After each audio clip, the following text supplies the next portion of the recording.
This piece of land in the movie. I'll tell you about that too. Just get everyone up here. Because everyone's going to ask me the same questions. Alright guys, so I think we got the group. So, well, first of all guys, the beaches here are public. You'd have to take a boat to get there, which is why a lot of people haven't been here. But if you bring in a motorboat, you have to anchor it 30 yards offshore. And if you bring in a kayak, you can bring it on the sand.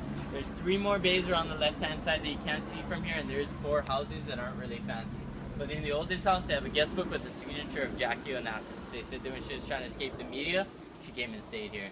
Kind of gives you an idea of how good of a connection you need to actually stay here.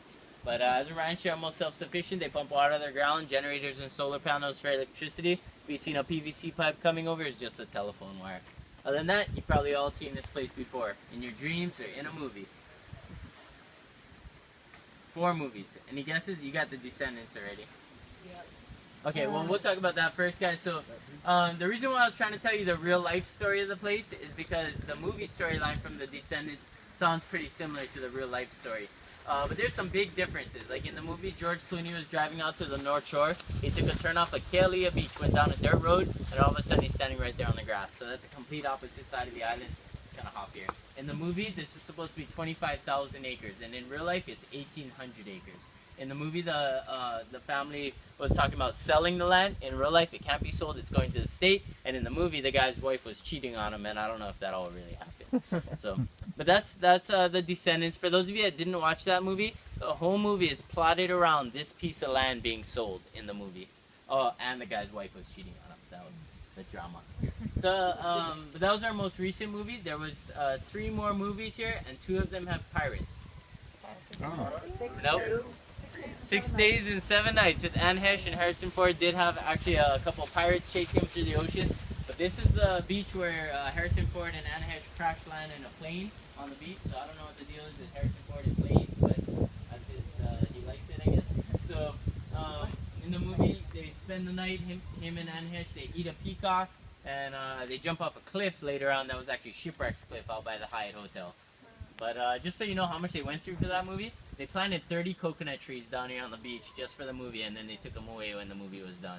It's kind of a lot of effort for just like a one-night scene kind of thing. But the other movie that had a few pirates was the movie Hook with Robin Williams. They did some shots for Never Neverland here. There was a lot of computer graphics in that movie, so a lot of waterfall computer graphics, a big compass out in the water that's not really there. And let's see, we also had Jurassic Park 2, The Lost World. So if you guys watch that movie, in the beginning of the movie, a little girl wandered away from her picnic. The little girl wanders away, and then a bunch of little dinosaurs jumped on top of her. That was filmed right down here by this beach. We had to get rid of the dinosaurs. They kept eating our cows. But in any case, with these movies, you would think the landowners make a lot of money. It's all zoned as agriculture land, so you get taxed really high on that money if you accept it that way. So they asked for ranch improvements first. So like this road got repaved when 6 Days and 7 Nights came in. When Pirates of the Caribbean came in, they laid $40,000 worth of gravel on our side. So it's that kind of stuff that they normally go for. They might get something under the table that we don't know about, but in any case. Obviously, Hollywood loves the place, guys. You can turn into South America, Africa, Asia. I think we're a little bit, we get a little bit more movies than the other Hawaiian islands, maybe because we're so lush without so much development. But when I was in Tropic Thunder, they did point out something else a lot of people forget about, is that there isn't a whole lot to worry about in these jungles. Like no bears and snakes and poison ivy and stuff. And if you're somewhere else in the world, you probably have to worry about that. But Hawaii is the most isolated group of islands in the world, so for stuff to get here, people would have had to bring it with them. And I guess it didn't make sense to stock your canoes with a bunch of poison ivy and snakes. So we're pretty fortunate.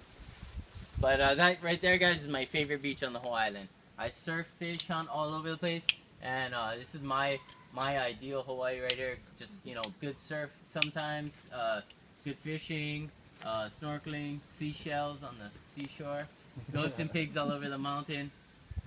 It's a spot, guys. A lot of people born and raised on Kauai have never been where you guys are here.